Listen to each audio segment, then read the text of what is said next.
Praise the lord. దేవుని నామానికి మహిమ కలుగును గాక. ఈ ఆదివారపు ఆరాధనకి మిమ్మల్ని అందరినీ ప్రేమతో ఆహ్వానిస్తున్నాను. పిల్లరా, మరి ప్రతి వారం ఆరాధనలో పాల్గొంటూ మీ మీ గృహాల్లో నుంచే ఆరాధన చేస్తున్నారు. అందుని బట్టి నేను కూడా చాలా సంతోషిస్తున్నాను. ఎందుకంటే దేవుని సన్నిధిలో మనం ఆరాధించే అవకాశం లేదు కనుక మరి ఆదివారం మీ మీ గృహాల్లో నుంచే ఆరాధన చేయండి. మీ అందరికీ మరొక చిన్న మాట. ఈ మధ్యకాలంలో కొన్ని ప్రాంతాల్లో కొంతమంది పాస్టర్స్ అన్నమాట, వాళ్ళు ఏం చేస్తున్నారంటే ఈ కరోనా భయంకరంగా విజృంభిస్తుంది. ఇప్పుడు మనం ఉన్న పరిస్థితి ఎలా ఉందంటే రోజుకి దాదాపు 100 కేసుల పైన, మొన్నైతే 120.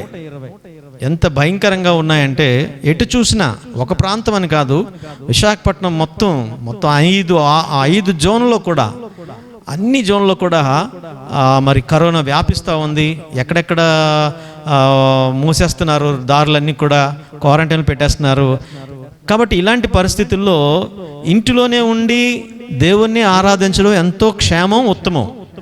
కానీ కొంతమంది ఏం చేస్తారంటే ఎవరో తెల్లవారి ఆరాధన ఎవరో కొంతమంది ఏం చేస్తున్నారంటే 5 గంటలకు ఎవరు చూడరు, ఎవరు రారు అని వీళ్ళు ఏం చేస్తున్నారంటే అలా ఎవరో పెట్టిన దగ్గరికి వెళ్తూ ఉన్నారు. ఏదైనా దేవుణ్ణి ఆరాధన మీ ఆలోచన మంచిదే, అది నేనేమీ తప్పు పట్టడం లేదు. కానీ గమనించండి, ఒకవేళ ఏదైనా పొరపాటు జరిగితే దానికి ఎంత మూల్యం చెల్లించాలంటే అది చాలా భయంకరం అన్నమాట. కాబట్టి దయచేసి ఆలోచించండి, బయట తిరగకండి, బయటకు వెళ్ళకండి. ఎక్కువగా సమూహంగా కూడటం అన్నది అది మంచిది కాదు. మీరేదో దేవుని ఆరాధన చేయడానికి వెళ్తున్నారు, మంచిదే. కానీ అక్కడ ఉన్న ఆ 10 మంది, 20 మంది, 30 మందికి కలిసి ఒకవేళ కేసు వచ్చిందంటే మొత్తం అందరికీ చుడుతుంది. అందరికీ కాదు, మీ కుటుంబాల్లో ఎంత భయంకరంగా ఉంటుందంటే, మా ఫ్రెండ్ ఒకడు నేను చూశాను, అబ్బాయి మా అబ్బాయి ఫ్రెండ్ అబ్బాయి, అసలు ఒక చిన్న పొరపాటు జరిగింది. సో ఆయనకి చిన్న పాజిటివ్ కొంచెమే తేలిందంట. సో దానికి మొత్తం వాళ్ళ కుటుంబాన్ని అంతా తీసుకెళ్ళి హాస్పిటల్లో దాదాపు ఇప్పటికి 12 రోజులు అయింది, 14 రోజుల దాకా వదలరట. సో అందులో ఫ్యామిలీ అంతా ఉన్నారండి. ఎంత భయంకరంగా ఉందంటే వాళ్ళ పరిస్థితి చాలా దయనీయంగా ఉంది. కాబట్టి గమనించండి, మీరు కూడా దయచేసి ఎక్కడికి, ఆరాధనే మంచిదే, మీ ఇంటిలోనే ఉండి ఆరాధన చేయండి. మీకోసం చక్కగా మేము వాక్యాన్ని అందిస్తున్నాం, మీ ఇంటి ముందుకే తీసుకొస్తున్నాం వాక్యాన్ని, పాటలు పెడుతున్నాం, వాక్యం పెడుతున్నాం, వీడియోస్ ఉన్నాయి, దేవునిలో వీడియోస్ ఉన్నాయి. కొన్ని మనవే కాదు, ఇంకా బయట చాలామంది దైవ సేవకులు ఉంటున్నారు. వాళ్ళ వీడియోస్ అన్నీ చూడండి, దేవునిలో ఆనందించండి, ఆరాధించండి, ఇంట్లోనే ఉండండి సేఫ్గా. అంతేగాని బయటికి మాత్రం దయచేసి వెళ్ళమాకండి. దయచేసి ఈ విజ్ఞాపన కాస్త ఆలకించండి. ఏదో ఆరాధనే కదా అని చెప్పి వెళితే, ఏమండి, కొంతమంది నేను చెప్పాను కదా, ఉదయకాలం తెల్లవారు 5 గంటలకు ఆరాధన పెట్టేటట్టు ఒక ఆయన అక్కడికి వెళ్ళారు. అక్కడికి వెళ్తే అక్కడ అంటుకుంది. ఇప్పుడు అది కానీ తెలిస్తే, మాకు తెలిసింది కాబట్టి చెప్పట్లేదు, చెప్పమని ఎంత బలవంతం చేస్తున్నా తెలుసా. మీరు ఎక్కడి నుంచి వచ్చారు, ఎక్కడికి వెళ్ళారు, ఇది ఎక్కడ అనుకున్నంటే దేవునికి ఎక్కడ అవమానం వస్తుందేమని చెప్పి చెప్పట్లేదు వాళ్ళు. కనుక గమనించి అలా చేయకండి. దయచేసి మీ ఇంట్లోనే ఉండండి, ఇంట్లోనే దేవుణ్ణి ఆరాధన చేయండి, దేవుని మహిమపరచండి. దేవుడు మరలా మనకు అవకాశం ఇస్తాడు. తొందరలోనే ఈ కరోనా వ్యాధి తగ్గిపోతే మరలా మనందరం కలిసి దేవుని మందిరంలోనే దేవుణ్ణి ఆరాధన చేసే అవకాశం కొరకు ప్రార్థన చేయండి. ఎన్ని సంఘాలు ఈరోజు మూతపడి ఉన్నాయి, మంచిది. దేవునిలోనే ప్రతి ఇల్లు ఇప్పుడు ఒక ఆరాధన స్థలంగా, ప్రతి ఇల్లు ఒక మందిరంగా మార్చబడింది. దేవుణ్ణి ఆరాధన చేద్దాం, దేవుని నామాన్ని మహిమపరుద్దాం. కాబట్టి ఇంట్లోనే ఉండి దేవుణ్ణి ఆరాధన చేద్దాం. మీరందరూ బాగున్నారని నేను తలుస్తా ఉన్నాను. మేము కూడా బాగున్నాం. మేము ఎక్కడికి వెళ్ళట్లేదు, ఇంట్లోనే ఉండి దేవుణ్ణి ఆరాధన చేస్తున్నాం. ఎక్కువగా ఈ పాటలు అవన్నీ షూట్ చేసుకుంటూ దేవునిలో ఎక్కువగా సంతోషిస్తూ ఉన్నాం. పూర్వం అక్కడ మీటింగ్, ఇక్కడ మీటింగ్, ఇక్కడికి వెళ్ళాల్సి వచ్చేది. కానీ ఇప్పుడు ఎక్కడికి వెళ్ళటం లేదు. ఎక్కువగా దేవుని వాక్యాన్ని చదువుతూ, దేవునిలో వాక్యాన్ని ధ్యానిస్తూ ఎక్కువగా దేవునిలో గడుపుతున్నాం. మా ఫ్యామిలీతో మేము మాత్రం ఉంటున్నాం, ఎక్కడికి వెళ్ళటం లేదు. కొన్ని సందర్భాల్లో కొంతమంది సంఘ పిల్లలు అడుగుతున్నాం, యోగక్షేమాలు అడుగుతున్నప్పుడు కొన్ని కష్టాల్లో, కొన్ని చిన్న చిన్న ఇబ్బందుల్లో ఉన్నామని చెప్పినా కూడా వాళ్ళ ఇంటికి వెళ్ళలేకపోతున్నాం. ఏమో పొరపాటున అక్కడికి వెళ్ళిన తర్వాత వాళ్ళ ద్వారా మనకైనా రావచ్చు, మన ద్వారా వాళ్ళకైనా వెళ్ళొచ్చు. ఏ విధంగానైనా వచ్చిందంటే అది కష్టమైన పని. కాబట్టి మేము వెళ్ళలేకపోతున్నాం. దయచేసి నన్ను క్షమించాలి, మీరు అంటే మన సంఘస్థులు క్షమించాలి. ఎందుకంటే రాలేకపోతున్నాం, విజిట్ చేయలేకపోతున్నాం, మీ గృహాల్ని దర్శించలేదని మీరు ఏమాత్రం ఏమనుకోవద్దు. ఎందుకంటే ఇలాంటి పరిస్థితుల్లో దర్శించడం కన్నా ఇంట్లో ఉండి మీకోసం నేను ప్రార్థన చేస్తున్నాను. చేస్తున్నాను. మన సంఘ పిల్లలందరి కొరకు ఒక్కొక్కరి కొరకు పేరు పేరున ఇంట్లో ఉండి ప్రార్థన చేయడం జరుగుతూ ఉంది. కాబట్టి దయచేసి గమనించి ఆరాధనలో ఏకీమించాల్సిందిగా మనం చేస్తా ఉన్నాను. ఆరాధన ప్రారంభించుకుందాం, ప్రార్థన చేసుకుందాం. తలలో వంచండి. మహాపరిశుద్ధుడా, మహోన్నతుడా, ప్రేమ కనికరమ గల దేవానికి వందనాలు, స్తోత్రాలు చెల్లిస్తున్నాం నాయన. ఇదిగో తండ్రి, ఈ ఆదివారం ఆరాధనలో ప్రభా తండ్రి మేము నాయన ఆరాధన ప్రారంభిస్తున్నాము. ఆరాధనలో నాయన ఏకీభిస్తున్న బిడ్డలందరినీ మీరు జ్ఞాపకం చేసుకోండి. ఎంతమంది పిల్లలు ఏ ప్రాంతాల నుంచి ప్రభా ఈ ఆరాధనలో ఏకీభిస్తూ వీక్షిస్తూ తండ్రి దీనిని చూస్తున్నారో వాళ్ళందరినీ మీరు జ్ఞాపకం చేసుకోండి. ప్రతి ఒక్కరిని మీరు దర్శించండి.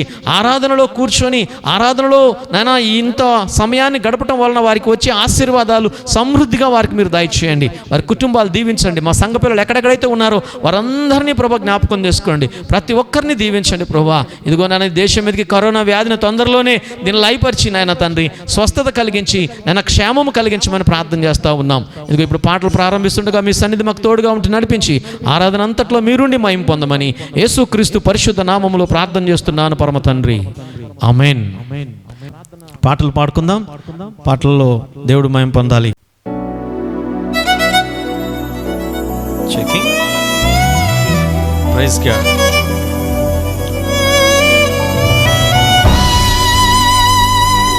దేవుని సన్నిధిలో ఎంతో సంతోషం, ఆయన సన్నిధిలో ఎంతో ఆనందం.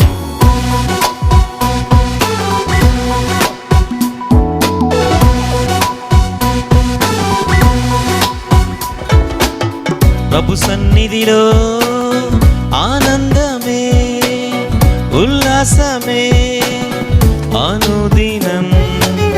ప్రభు ప్రేమలో నిస్వార్థమే, వాత్సల్యమే నిరంతరం. ప్రభు ప్రేమలో ఆనందమే, ఉల్లాసమే అనుదినం. ప్రభు ప్రేమలో నిస్వార్థమే, వాత్సల్యమే నిరంతరం. హల్లెలూయా, హల్లెలూయా, హల్లెలూయా, ఆమేన్. హల్లెలూయా, హల్లెలూయా, హల్లెలూయా, హల్లెలూయా, ఆమేన్. హల్లెలూయా.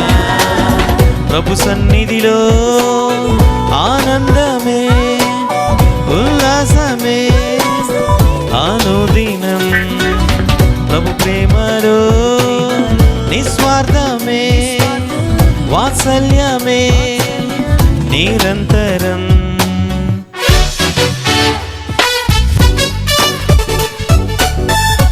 దేవునితో ఉంటే, దేవుని సన్నిధిలో ఉంటే ఎంతో సంతోషం, ఎంతో ఆనందం.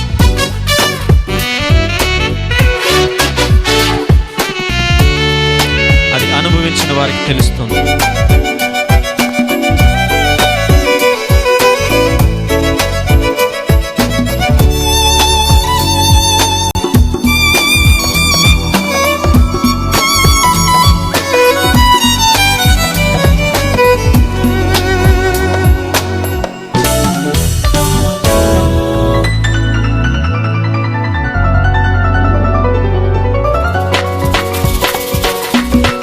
ఆకాశము కంటే ఎత్తైనది మన ప్రభు యేసుని కృపా సన్నిధి. ఆకాశము కంటే ఎత్తైనది మన ప్రభు యేసుని కృపా సన్నిధి. ఆ సన్నిధే మనకు జీవమిచ్చును, గమ్యమునకు చేర్చి జయమిచ్చును. ఆ సన్నిధే మనకు జీవమిచ్చును, గమ్యమునకు చేర్చి జయమిచ్చును. ప్రభు సన్నిధిలో ఆనందమే, ఉల్లాసమే అనుదినం. ప్రభు ప్రేమలో వాత్సల్యమే, వాత్సల్యమే నిరంతరం.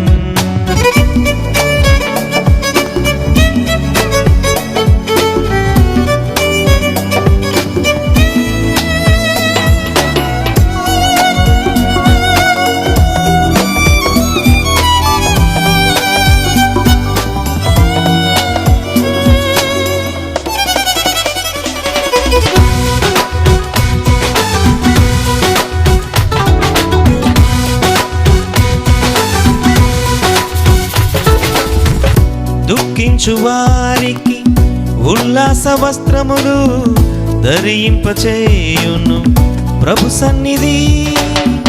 దుఃఖించు వారికి ఉల్లాస వస్త్రములు ధరింపచేయును ప్రభు సన్నిధి.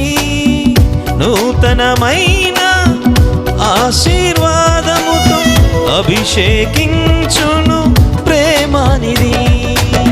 నూతనమైన ఆశీర్వాదముతో అభిషేకించును ప్రేమానిధి. ప్రభు సన్నిధిలో ఆనందమే ఉల్లాసమే అనుదినం. ప్రభు ప్రేమలో నిస్వార్థమే వాత్సల్యమే నిరంతరం. హల్లెలూయా hallelujah hallelujah hallelujah hallelujah hallelujah hallelujah హల్లెలూయా. ప్రభు సన్నిధిలో ఆనందమే ఉల్లాసమే అనుదినం. ప్రభు ప్రేమలో నిస్వార్థమే వాత్సల్యమే నిరంతరం. Thank you Jesus.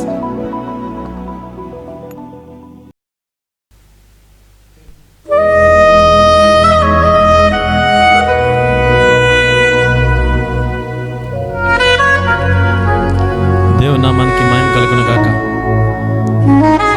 దేవునిలో ఉన్న ఆనందం ఎంతో గొప్పది. ఆ ఆనందం వెలకట్టి కొనలేనిది.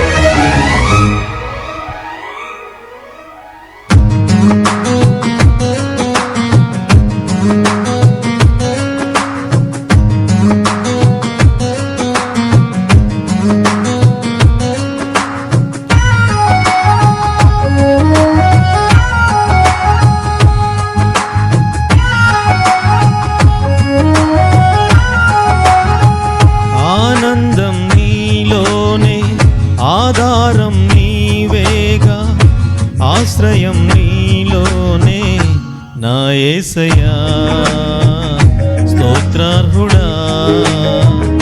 ఆనందం నీలోనే ఆధారం నీవేగా ఆశ్రయం నీలోనే నా యేసయ్యా స్తోత్రార్హుడా.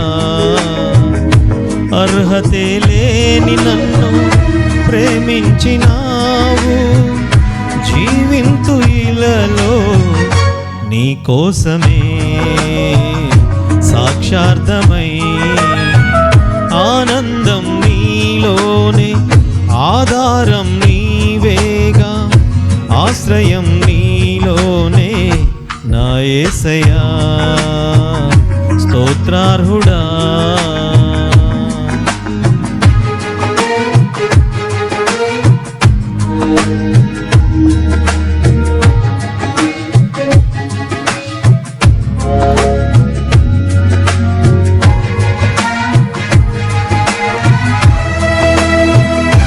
ఇచ్చు ఆనందం ఎంతో గొప్పది. ఒకవేళ ఇన్ని కలవరాలు వచ్చినా, ఇన్ని సమస్యలు ఎదురైనా, అది ఎల్లప్పుడూ మనకు ఆనందాన్ని కలిగజేసేది.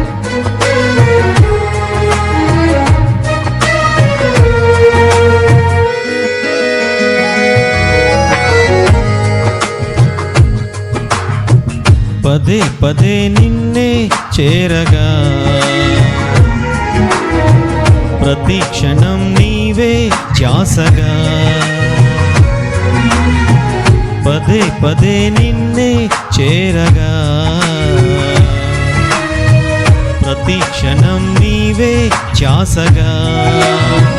కలవరాల కోటలో కన్నీళ్ళ కన్నీటి బాటలో కలవరాల కోటలో కన్నీటి బాటలో కాపాడే కవచంగా నన్ను ఆవరించిన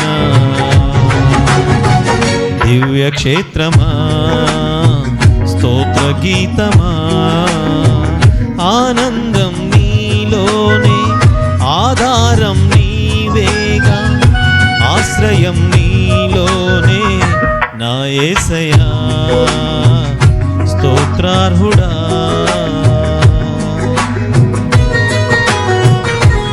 దేవుని నామాన్ని స్తుతిద్దాం.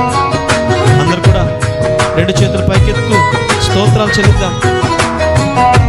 ఆయన నామాన్ని మహిమపడదాం. పిల్లగా ప్రతి ఒక్కరు దేవుని స్తుతించండి.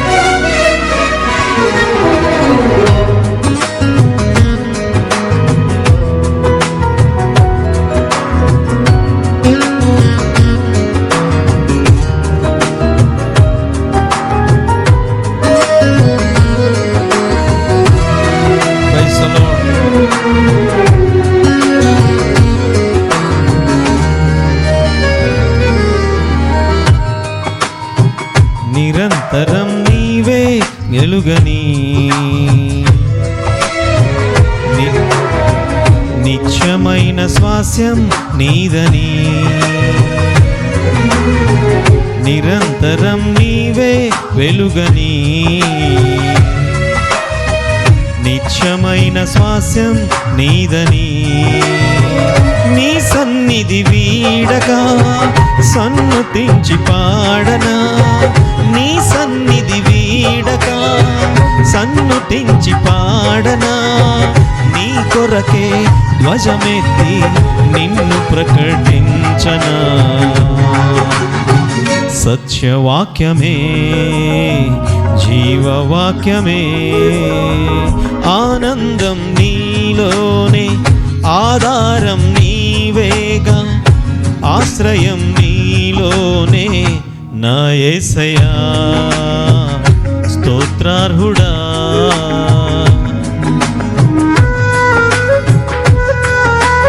యేసులో ఆనందం అది ఎంతో గొప్పది. నిరంతరం ఆయన వెలుగుగా అనుకున్నాడు. సర్వ సత్యములు మనల్ని నడిపిస్తూ ఉన్నాడు.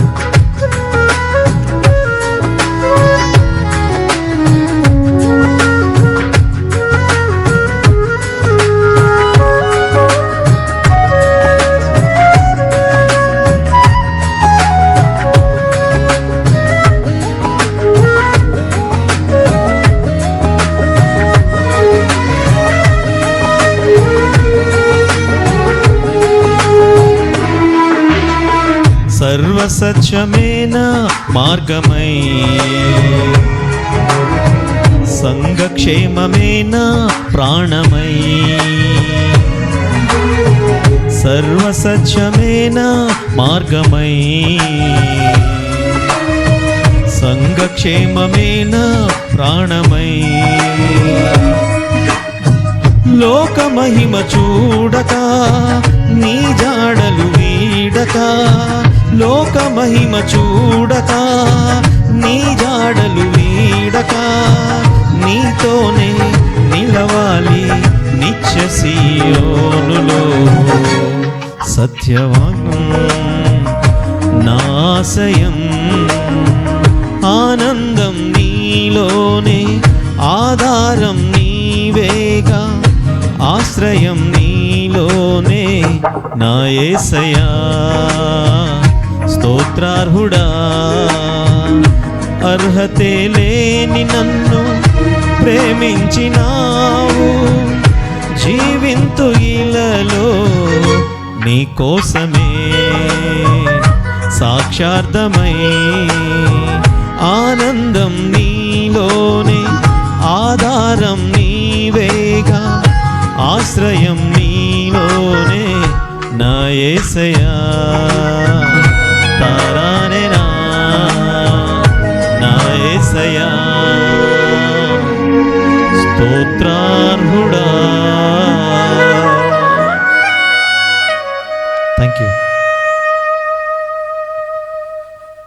Thank you. Thank you Jesus. అందరూ కూడా దేవుని ఆరాధన చేద్దాం. Hallelujah hallelujah, praise the lord, hallelujah hallelujah. ప్రతి ఒక్కరు మీ గృహాల్లో నుంచి, మీ కూర్చున్న స్థలాల్లోంచి దేవుని ఆరాధించండి.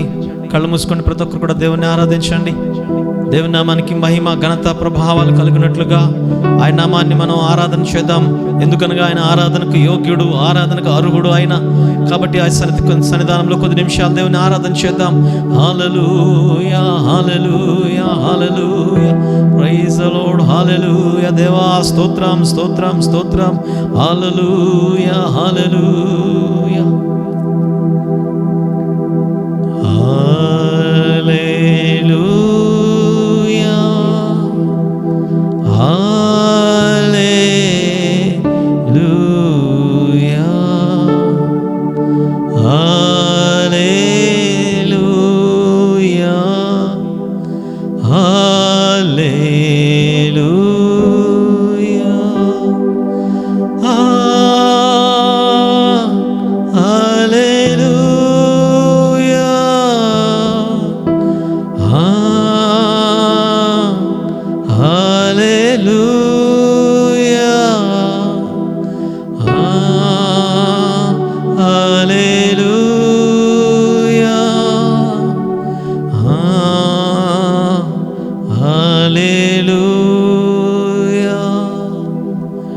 వందనాలు యేసు, వందనాలు యేసు, వందనాలు యేసు, వందనాలు యేసు.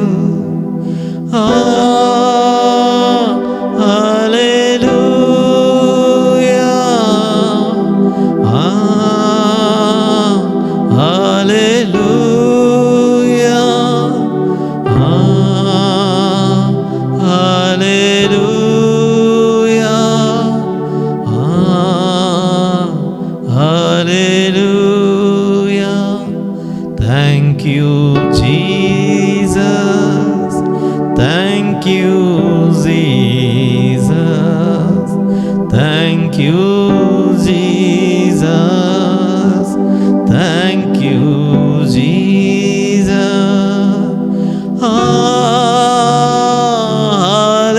హల్లెలూయా హల్లెలూయా హల్లెలూయా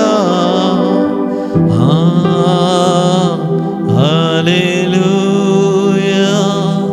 పరమా తండ్రి నీకే స్తోత్రం, పరమా తండ్రి నీకే స్తోత్రం. హల్లెలూయా హల్లెలూయా హల్లెలూయా హల్లెలూయా. యేసయ్యా నీ నామం బలమైనది, యేసయ్యా నీ నామం బలమైనది. సర్వలోకవాసులు నిన్ను స్తుతించగా, సర్వలోకవాసులు నిన్ను స్తుతించగా, స్తుతించు కీర్తించు, స్తుతించు కీర్తించు. యేసయ్యా నీ నామం బలమైనది, యేసయ్యా నీ నామం బలమైనది.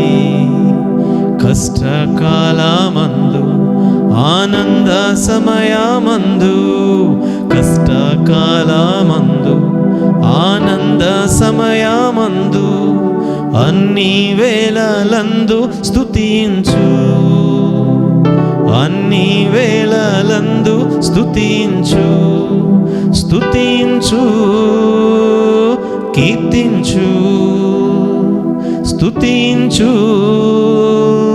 కీర్తించు. యేసయ్యా నీ నామం బలమైనది, యేసయ్యా నీ నామం బలమైనది. Thank you Jesus. ఆయన నామము బలమైన నామము, అన్ని నామముల కన్నా పై నామము, ఉన్నతమైన నామం. Thank you Jesus, thank you father. ప్రార్థన చేసుకుందాం. ఆరాధన కొరకు ప్రార్థన చేస్తున్నాను. సమయంలో కళ్ళు మూసుకుందాం అందరం. అలాగే ప్రార్థనలో ఏకీభించండి, ప్రార్థన చేసుకుందాం. హల్లెలూయా. ప్రార్థన చేసుకుందాం. మహాపరిశుద్ధుడా, మహోన్నతుడా, ప్రేమ కనికరమ గల దేవా, నీకు వందనాలు, స్తోత్రాలు. ఎంతవరకు నాయన పాటలలో, స్తుతి ఆరాధనలో ప్రభా మీరు నడిపించారు. ఇదిగో తండ్రి, కీర్తన చదువుతా ఉన్నాం, వాక్యంలోకి వెళుతూ ఉన్నాం. ఈ సమయం అంతా నీది. ఈ సమయంలో ఎంతమంది మా ప్రియులు వీక్షిస్తున్నారో, ఈ లైవ్ కార్యక్రమంలో ఎంతమంది పాల్గొని ఈ ఆరాధనలో ప్రభా తండ్రి మోకరించి ఆరాధన చేస్తున్నారో మాతో కలిసి, వారందరినీ మీరు జ్ఞాపకం చేసుకోండి. ఈ కార్యక్రమాన్ని చూస్తున్న ప్రతి ఒక్కరిని మీరు ఆశీర్వదించండి ప్రభా. వారి సమస్యలు నాయన ఈ కార్యక్రమం చూస్తూ ఉండగా వారి సమస్యలను తీసివేయండి, వారి బలహీనతలను తొలగించండి ప్రభా. ఈ కార్యక్రమం చూస్తుండగా ఇప్పుడే మీ హస్తము వారిపైకి వచ్చి వారందరినీ సమృద్ధిగా ఆశీర్వదించండి, బలహీనులను బలపరచండి, రోగులను స్వస్థపరచండి, ఆయురారోగ్యాలు మీరు దయచేయండి. కార్యక్రమం చూస్తుండగా ప్రతి ఒక్కరిని దీవించమని, వాక్యంలోకి వెళుతుండగా మీ సన్నిధి మాతో ఉంచి చక్కని వాక్యం ద్వారా మీరు మాతో మాట్లాడి మహిమ పొందమని మా ప్రభువును రక్షకుడైన యేసుక్రీస్తు పరిశుద్ధ నామములో ప్రార్థన చేస్తున్నాను పరమ తండ్రి, ఆమేన్. ఈ సమయంలో వాక్య భాగంలోకి వెళదాం. ఈ ఉదయకాల సమయంలో కీర్తన భాగాన్ని మనం ధ్యానం చేసుకోబోతున్నాం. పరిశుద్ధ గ్రంథంలో నుంచి 146వ కీర్తన ఈ సమయంలో ధ్యానం చేసుకుందాం. మన మధ్యలో శాఖర్ ఉన్నాడు, ఆయన కీర్తన చదువుతాడు. మీరందరూ ఏకీభించండి, చూడండి. 146వ అధ్యాయము దైవ ధ్యానముగా కీర్తన చదువుకుందాం. హల్లెలూయా. దేవునికి మహిమ కలుగును గాక. ఈ సమయంలో మనందరం కూడా కీర్తనలు 146వ అధ్యాయము అందరం కూడా కలిసి చదువుకుందాం. యెహోవాను స్తుతించుడి, నా ప్రాణమా యెహోవాను స్తుతింపుము. నా జీవిత కాలమంతయు నేను యెహోవాను స్తుతించేదను, నేను బ్రతుకు కాలమంతయు నా దేవునికి కీర్తించేదను. రాజుల చేతైనను నరుల చేతనైనను రక్షణ కలుగదు, వారిని నమ్ముకొనుకడి. వారి ప్రాణము వెడలిపోవును, వారి మంటిపాలగుదురు, వారి సంకల్పములు నాడే నశించును. ఎవనికి యాకోబు దేవుడు సహాయుడగునో, ఎవడు తన దేవుడైన యెహోవా మీద ఆశ పెట్టుకొనునో వాడు ధన్యుడు. ఆయన ఆకాశమును భూమిని సముద్రమును దానిలోని సర్వమును సృజించినవాడు. ఆయన ఎన్నడూను మాట తప్పనివాడు. బాధపరచబడు వారికి ఆయన న్యాయము తీర్చును, ఆకలిగొనిన వారికి ఆహారము దయచేయును. యెహోవా బంధింపబడు వారిని విడుదల చేయును. యెహోవా గ్రుడ్డివారి కన్నులు తెరవజేయువాడు. యెహోవా కృంగిన వారిని లేవనెత్తువాడు. యెహోవా నీతిమంతులను ప్రేమించువాడు. యెహోవా పరదేశులను కాపాడువాడు. ఆయన తండ్రి లేని వారిని విధవరాండ్రను ఆదరించువాడు. భక్తిహీనుల మార్గమును ఆయన వంకర మార్గముగా చేయును. యెహోవా నిరంతరము ఏలును. సియోను నీ దేవుడు తరములన్నిటను రాజ్యము చేయును. యెహోవాను స్తుతించుడి. ఆమెన్. దేవుడి వాక్యం దీవించును గాక. దేవుని నామానికి మహిమ కలుగును గాక. ఇంతవరకు పాటలలో, స్తుతి ఆరాధనలు, కీర్తన భాగంలో ప్రభు ఉండి నడిపించారు. ఈ సమయంలో వాక్యంలోకి వెళదాం. వాక్యాన్ని వినే సమయం. ప్రతి ఒక్కరు కూడా వాక్యం వినటానికి సిద్ధపడాలి. ఏదో వస్తుందిలే, తర్వాత చూద్దాం. ఈ సమయంలో కొన్ని పనులు ఉన్నాయి. ఇంటి పని ఉంది, వంట పని ఉంది. కరెక్ట్గా ఇప్పుడే కుళాయిలు వస్తాయి, నీళ్ళు వస్తాయి. ఈ టైంలో ఏం చూస్తాంలే, ఎలాగూ ఆ వాక్యం యూట్యూబ్లో ఉంటుంది. తర్వాత ఖాళీ అయినప్పుడు, ఫ్రీ అయిపోయినప్పుడు అప్పుడు చూసుకుందామని కొంతమంది ఏం చేస్తున్నారంటే ఆరాధన సమయాన్ని పాటించకుండా వాళ్ళ ఇష్టం వచ్చినప్పుడు ఏ సాయంకాలమో లేకపోతే ఏ రాత్రికో ఏమండి ఎప్పుడో చూస్తూ ఉన్నారు. చెప్పకపోయినా మీరు ఒప్పుకోవాల్సిందే. ఇది కూడా ఒక విధంగా మన పొరపాటు. అది దానివలన ఆశీర్వాదం పొందలేరు. ఎందుకంటే ఒక సమయాన్ని మనం నిర్ణయించుకొని ఆ సమయంలో ఆరాధన చేస్తున్నామంటే ఆ సమయంలో మనకి ఎన్ని పనులున్నా ఏ పనులున్నా దాన్ని కాస్త పక్కన పెట్టి ముందు దేవుని సన్నిధికి, దేవుని వాక్యానికి విలువిచ్చి, దేవుని వాక్యమే గొప్పది అని దేవుని వాక్యాన్ని గణపరచటానికి మనం గనక సమయాన్ని ఇచ్చినట్లయితే ప్రియులారా గమనించండి, అది దేవుని దృష్టికి ఎంతో విలువైనది. దాని వలన తగు ఆశీర్వాదం పొందగలుగుతాం. అంతేకాని ఆరాధన చేయకుండా ఆదివారం సమయంలో మరి మిగతా పనులు పెట్టుకొని, వంట పనులని లేకపోతే ఇంటి పనులని, ఈ టైంలో కొంతమంది కొలాయిలు వస్తూ ఉంటాయి, ఆ పనులని ఏవేవో పెట్టుకొని ఆరాధన పర్వాలేదులే ఎప్పుడైనా చూసుకోవచ్చని నిర్లక్ష్యంతో గనక నువ్వు చూసినట్లయితే, అలా చేసినట్లయితే దానివల్ల ఏ ఆశీర్వాదాన్ని నువ్వు పొందలేవు, ఏ దీవెన నువ్వు పొందలేవు. కాబట్టి ఈ క్రమాన్ని పాటించి మన సంఘ క్రమం, ఈ సమయంలో ఆరాధన అన్నప్పుడు ఆ సమయంలోనే ఆరాధనలో మీరు కూర్చొని ఆరాధనలో పాల్గొంటే దానివల్ల మీరు ఆశీర్వాదం పొందుతారు. మరొకసారి జ్ఞాపకం చేసుకోండి, ఎప్పుడో ఖాళీ సమయంలో చూద్దాంలే అని ఎందుకు నేను ఇలా చెప్తున్నానంటే, నేను అదే సమయంలో మేము కూర్చుంటే ఎంతమంది చూస్తున్నారో మాకు తెలుస్తుంది. ఎంతమంది చూస్తున్నారో అక్కడ మాకు వ్యూస్ వస్తూ ఉంటాయి. చూస్తుంటే చాలా తక్కువ మంది చూస్తూ ఉంటారు. మరి ఏంట్రా బాబు, తర్వాత వ్యూస్ పెరుగుతాయి, తర్వాత ఎంతమంది చూశారని తెలుస్తుంది.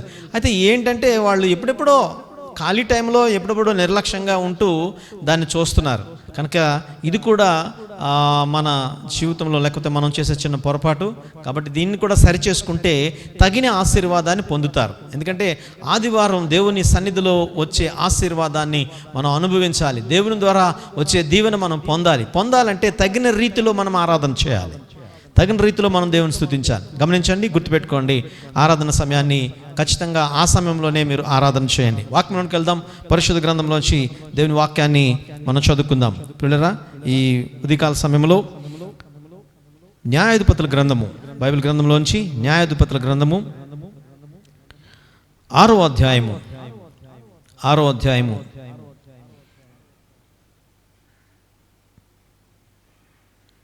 11వ వచనం నుంచి చదువుకుందాం. నేను చదువుతున్నాను, వినండి.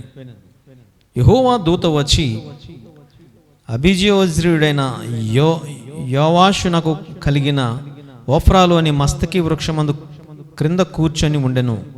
యోవాషు కుమారుడైన గిద్యోను మిద్యానీయులకు మరుగై ఉండునట్లు గానుగు చాటున గోధుమలను దొల్లగొట్టుచుండగా యెహోవా దూత అతనికి కనబడి, పరాక్రమగల బలార్జుడా, యెహోవా నీకు తోడై ఉన్నాడని అతనితో అనగా. ఇక్కడ యెహోవా దూత గిద్యోను అనే ఒక ఆయన దగ్గరికి వచ్చింది.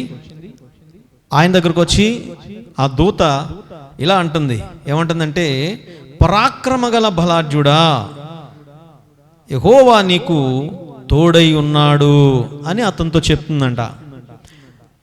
గిద్యోను దగ్గరికి వచ్చి, గిద్యోను ఏం చేస్తున్నాడు? గానుగు చాటున గోధుమలను దొల్లగొట్టుకుంటున్నాడు. ఆ దేశంలో భయంకరమైన కరువు వచ్చింది. దేవుని ప్రజలందరూ కూడా కరువుతో కటకటలాడిపోతున్నారు. తినటానికి తిండి గింజలు లేవు. ప్రజలందరూ కూడా భయంకరమైనటువంటి కరువుని అనుభవిస్తున్నారు, శాపాన్ని అనుభవిస్తున్నారు. ఇలాంటి పరిస్థితుల్లో ఈ గిద్యోను వారి కరువులో ఆకలితో ఉండలేక ఒక గానుగ దగ్గరకు వెళ్ళిపోయి ఆ గానుగ చాటున, అంటే ఎవరికి కనపడకూడదన్నమాట. కారణం ఏంటంటే మిద్యానీయులు వచ్చి ఇశ్రాయేలీ ప్రజలందరినీ కూడా మరి భయంకరంగా ఏం చేశారంటే హింసిస్తూ ఉన్నారు, వాళ్ళను దోచుకున్నారు. వాళ్ళ దగ్గర ఏది ఉండనివ్వకుండా భయంకరంగా వీళ్ళందరినీ కూడా చిత్రహింసలు పెడతా ఉన్నారు. వాళ్ళ దగ్గర ఏమి తినటానికి తిండి లేకుండా చేశారు వాళ్ళని. సో ఇలాంటి పరిస్థితుల్లో ఆ గిద్యోను గానుగు దగ్గరికి వెళ్ళిపోయి చాటుకు వెళ్ళిపోయి ఏదో కొంచెం గోధుమలు పనలుంటే ఆ పనులను ఏం చేస్తున్నాడంటే దొల్లగొట్టుకుంటున్నాడట. అవి కాస్త ఇంట్లో వాళ్ళకి ఆహారంగా ఉపయోగపడతాయని. అయితే మిద్యానీయులకు భయపడి ఆయన గానుగ చాటుగా వెళ్ళిపోయి ఆ పని చేస్తూ ఉంటే దేవదూత ఆయన ఉన్న స్థలమున దగ్గరకు వచ్చి ఆయనకు ఆయనతో ఇలా అంటుంది. ఏమంటుందంటే, పరాక్రమము గల బలాఢ్యుడా. బా, ఎంత గొప్ప మాట అంటుందో చూడండి. పరాక్రమము గల బలాఢ్యుడా, దేవుడు నీకు తోడై ఉన్నాడు. ఏంటి, దేవదూత వచ్చి దేవుడు నీకు తోడై ఉన్నాడు అని అతనితో అంటుంటే ఆయన ఏమంటున్నాడు తెలుసా? ఆయన అంటాడు చూడండి కింద మాట, గిద్యోను చిత్తము నా ఏలినవాడా, దేవుడు మాకు తోడై ఉండిన ఎడల ఇదంతయు మాకేలా సంభవించను? ప్రశ్న వేసాడు, దేవదూతగా ప్రశ్న వేసాడు. ఏమంటున్నాడంటే, దేవుడు గనక మాకు తోడుగా ఉంటే అసలు ఇదంతా ఎలా జరిగింది, ఏం జరిగింది అంటే చూడండి. ఇప్పుడు మొదటి వచనంలోనికి వద్దాం. 6వ అధ్యాయం మొదటి వచనంలోకి వస్తే అక్కడ రాయబడిన మాటలు నేను చదువుతున్నాను వినండి. ఇశ్రాయేలీయులు యెహోవా దృష్టికి దోషులైనందున యెహోవా 7 ఏండ్లు వారిని మిద్యానీయులకు అప్పగించెను. దేవుని ప్రజలట దేవుని దృష్టికి దోషులయ్యారట. దోషాలు కలిగిన వారు, దోషములు చేసిన వారు దోషులయ్యారు. అంటే తప్పు చేసిన వారు అన్నమాట. దోషులు ఎవరంటే, నిర్దోషులు అంటే తప్పు చేయని వారు, దోషులు అంటే తప్పు చేసిన వారు. వీళ్ళు తప్పులు చేసిన వారు అన్నమాట. తప్పులు చేస్తూ వెళుతూ ఉన్నారు, తప్పులు చేస్తూ జీవిస్తూ ఉన్నారు, తప్పుగా బ్రతుకుతున్నారు, తప్పులుగా నడుస్తున్నారు, తప్పుడు నడతలు నడుస్తున్నారు, తప్పుడు మాటలు మాట్లాడుతున్నారు, తప్పుడుగా వారి బ్రతకంత తప్పుగా ఉంది, దోషులైపోయారు.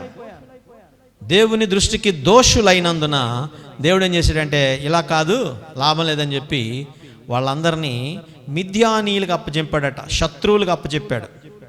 మిద్యానీయులు అనే శత్రువులకి వీళ్ళందరినీ అప్పగించేశాడు. ఇప్పుడు మిద్యానీయులకు పర్మిషన్ ఇచ్చేసాడు దేవుడు. వాళ్ళందరూ మిద్యానీయులందరూ వచ్చి ఈ ఇశ్రాయేలు దేశం మీద పడి వీళ్ళ దేశాన్ని నాశనం చేశారు.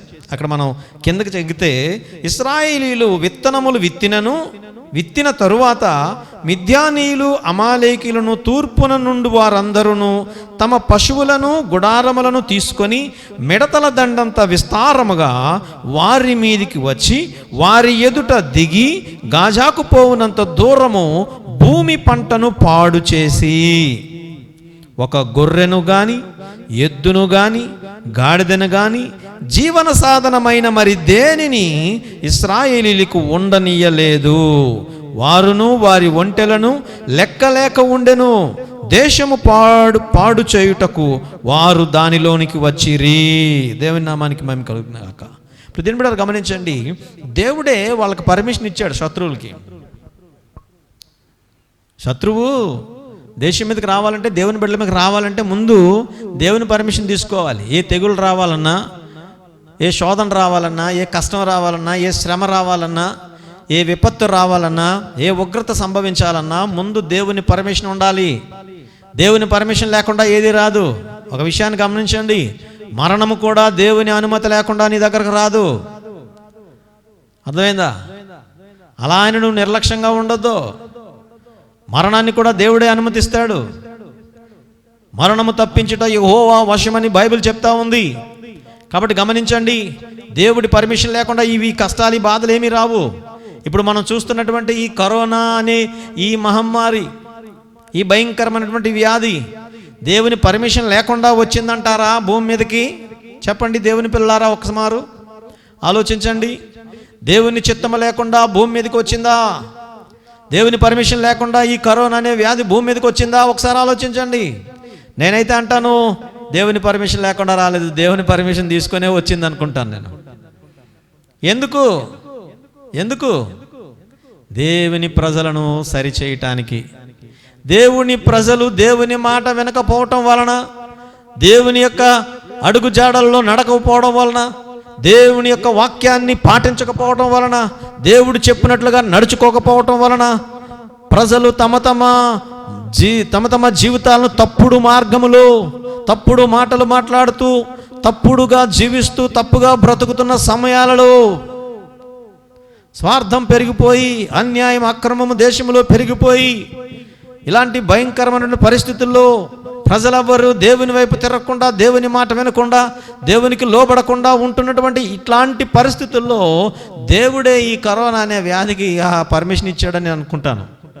నిజం. గమనించండి, మిద్యానీయుల మీదకి శత్రువుల్ని రప్పించింది ఎవరు అంటే, ఇశ్రాయేలు మీదకి శత్రువులను రప్పించింది ఎవరంటే దేవుడే. దేవుడే ఆ యొక్క పర్మిషన్ ఇచ్చాడు. ఇప్పుడు వాళ్ళు వచ్చి ఇశ్రాయేలు దేశం అంతా పాడు చేశారు. అక్కడ మనం చూస్తే వీళ్ళు పంటలు వేస్తే వాళ్ళు వచ్చి పంటలన్నీ పాడు చేశారట. మిడతల దండంత విస్తారముగా వచ్చి దిగిపోయారట సైన్యం. దేశమంతా కూడా నాశనం చేశారు. వారికి ఏది మిగలనివ్వలేదట. అక్కడ మనం చూస్తే ఎద్దులను కానీ, ఏమండి, గాడిదలను కానీ, గొర్రెలను కానీ, జీవన సాధనమైన మరి దేనిని కానీ ఇశ్రాయేలీలకు ఉండనీయలేదు. ఏది ఉండనివ్వలేదట. ఇశ్రాయేలీల యొక్క జీవన శైలి ఏంటంటే, వారు ఎక్కువగా గొర్రెల కాపరులు, వ్యవసాయదారులు. నేటికి కూడా ఇజ్రాయెల్ దేశం వ్యవసాయ రంగంలో ప్రపంచంలో నెంబర్ 1గా ఉంటుంది. ప్రపంచానికే వ్యవసాయాన్ని నేర్పుతుంది ఇజ్రాయెల్ దేశం. ఇజ్రాయెల్ యొక్క టెక్నాలజీని ఎవరైనా ఉపయోగించుకుంటారు. ఆ టెక్నాలజీ ద్వారానే మిగతా దేశాల్లో పంటలు పండించడం, వ్యవసాయం చేయడం నేర్చుకుంటారు. ఎందుకంటే ఇజ్రాయెల్ దేశం వ్యవసాయానికి అంత గొప్ప స్థానం. అదే కాదు, అనేకమైన వాటికి ఇజ్రాయెల్ దేశం కేంద్ర బిందువు. ఏ టెక్నాలజీ రావాలన్నా అక్కడి నుంచే రావాలి. మీకు దీని తర్వాత ఒక వీడియో పెడతాను, మీరు చూడండి. అందులో ఇజ్రాయెల్ దేశం యొక్క గొప్పతనాన్ని మీరు చూస్తారు. ఇజ్రాయెల్ దేశం యొక్క గొప్పతనాన్ని మీరు చూస్తారు. కనుక మీరు గమనించండి, అట్లాంటి గొప్ప దేశం ఇశ్రాయేల్ దేశం, దేవుని ప్రజలుండే దేశము. అయితే అలాంటి దేవుని ప్రజలు దేవుని మాట వినకపోవటం వలన దేవుని దృష్టికి దోషులైనందున దేవుడే ఏం చేశాడంటే వాళ్ళందరినీ కూడా శత్రువులకు అప్పగించేశాడు. శత్రువులు ఇప్పుడు ఏం చేశారంటే వాళ్ళ దగ్గర అన్నీ దోచుకుపోయారు. గొర్రెలను కానీ, ఎద్దులను కానీ, ఒంటెలను కానీ, ఏమండి, అక్కడ వారికి భూమి పంట అంతా పాడు చేశారు. వారికి జీవన సాధనమైన దేనిని ఉండనివ్వలేదట. అంత భయంకరమైన కరువు. తినటానికి తిండి కూడా ఈరోజు కష్టమైపోతుంది. తినటానికి తిండి లేకుండా ఉంటున్నారు దేవుని ప్రజలు.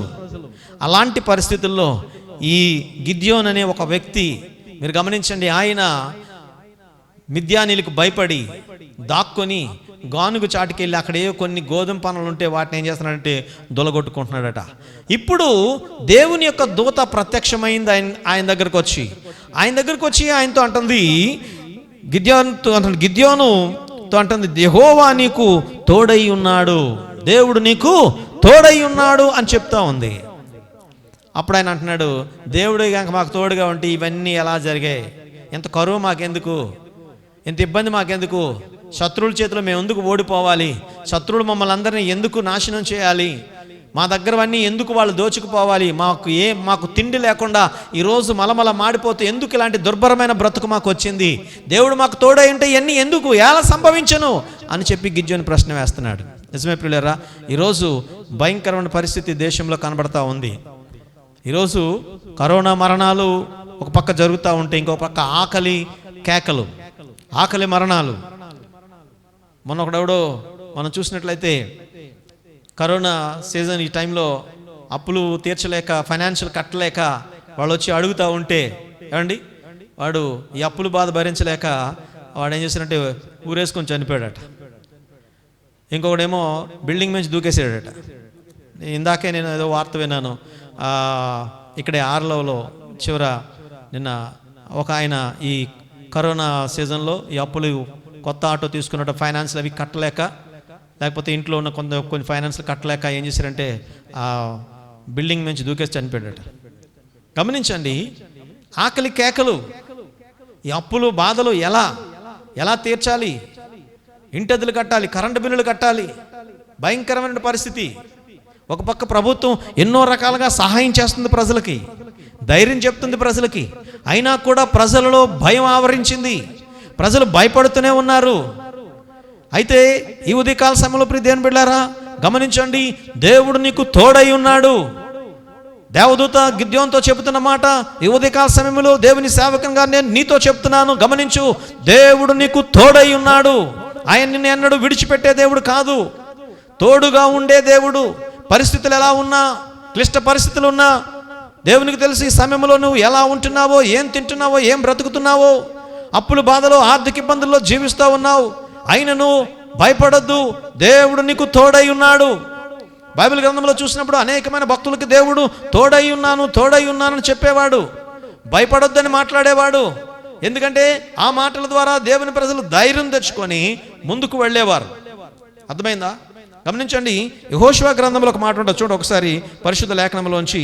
యెహోషువ గ్రంథం మొదటి అధ్యాయము నేను చదువుతున్నాను, వినండి. మొదటి నుంచి చదువుదాం. యెహోవా సేవకుడైన మోషే మృతి పొందిన తరువాత యెహోవా నూను కుమారుడును మోషే పరిచారకుడునైన యెహోషువకు ఇలాగు సెలవిచ్చెను, నా సేవకుడైన మోషే మృతి పొందెను కాబట్టి నీవు లేచి నీవును ఈ జనులందరూ యోర్దాను నది దాటి నేను ఇశ్రాయేలులకు ఇచ్చుచున్న దేశమునకు వెళ్ళుడి. నేను మోషేతో చెప్పినట్లు మీరు అడుగుపెట్టిన ప్రతి స్థలమును మీకు ఇచ్చుచున్నాను. అరణ్యమును లెబనోను మొదలుకొని మహానది అయిన యూఫ్రటీసు నది వరకు, ఇత్తీల దేశమంతయు పడమట మహాసముద్రం వరకును మీకు సరిహద్దు. నీవు బ్రతుకు దినములన్నిటిను ఏ మనుష్యుడు నీ ఎదుట నిలవలేక ఉండును. నేను మోషేకు తోడై ఉండినట్లు నీకును తోడై ఉండును. మోషేకు తోడై ఉండినట్లు నీకును తోడై ఉంటానని దేవుడు యెహోషువతో మాట్లాడుతూ ఉన్నాడు. అప్పటికి మోషే మృతి పొందాడు, చనిపోయాడు. ఐగుప్తు దేశంలోంచి వారిని విడిపించి ఇశ్రాయేలు ప్రజలందరినీ అరణ్య మార్గంలో నడిపించి అనేక సంవత్సరాలు వారిని ఆ అరణ్యములో తీసుకొని వెళుతూ ఎన్నో అద్భుతములు దేవుని ద్వారా మోషే చేశాడు. ఆకలైనప్పుడు వారికి ఆహారము ఆకాశం నుంచి మన్నా కురిపించి వారి ఆకలి తీర్చాడు. దాహమైనప్పుడు బండలను బ్రద్దలు చేసి వాటిలోంచి నీళ్లు రప్పించి వారి దాహము తీర్చాడు. మధ్యలో వాళ్ళకి కావలసిన ప్రతి అవసరాన్ని తీర్చాడు. పగలు వారికి మేఘస్తంభముగాను, రాత్రి వారికి అగ్ని స్తంభముగాను ఆయన తోడై ఉండి వారిని ఎక్కడ విడిచిపెట్టకుండా ప్రజలందరినీ నడిపించాడు. ఎండలో ప్రజలు నడవలేకపోతూ అరణ్యములో ఉంటుంటే చుట్టుపక్కల అన్ని ప్రాంతాలకు మంచి ఎండ, కానీ వీళ్ళ నడుస్తున్న ఆ మైదాన ప్రాంతాల్లో మేఘముగా వారి మీద నిలబడేవాడు. సకీనా మేఘం, ఆ మేఘము వారి మీద ఉండేది. ఆ మేఘము వలన, మేఘము క్రింద వాళ్ళు ఉండటం వలన వారికి ఎండ దెబ్బ తగిలేది కాదు. చక్కగా హాయిగా నీడలో నడిచినట్లుగా వెళ్ళిపోతూ ఉండేవారు. చుట్టుపక్కలంతా ఎండ ఉండేది, కానీ వారు నడిచిన ప్రాంతం మీద మాత్రం, వారుండు స్థలం మీద మాత్రం సకీనా మేఘం ఉండేది. దేవుడు వారికి తోడుగా ఉండేవాడు, తోడుగా నడిచేవాడు. పగలు ఎండ దెబ్బ తగలకుండా వారికి మేఘస్తంభముగా, రాత్రి వేళ ఎన్నెల దెబ్బ తగలకుండా లేకపోతే చీకటి ఆవరించకుండా వారికి వెలుగుగా ఉండేవాడు. వారి చీకటి పారద్రోలి వారు ఏ ప్రాంతంలో అయితే నివసిస్తున్నారో, ఏ అరణ్యములో ఉంటున్నారో, ఏ ఎడారిలో ఉంటున్నారో, ఏ మైదానంలో ఉంటున్నారో, చీకటి సమయంలో ఎటువంటి విష సర్పాలు, విష జంతువులు లేకపోతే క్రూర మృగాలు వారికి హాని చేయకుండా దేవుడు వారికి వెలుగునిచ్చేవాడు. అగ్ని స్తంభముగా నిలబడేవాడు. వెలుగు వారున్న మైదానం అంతా మీరు గమనించండి.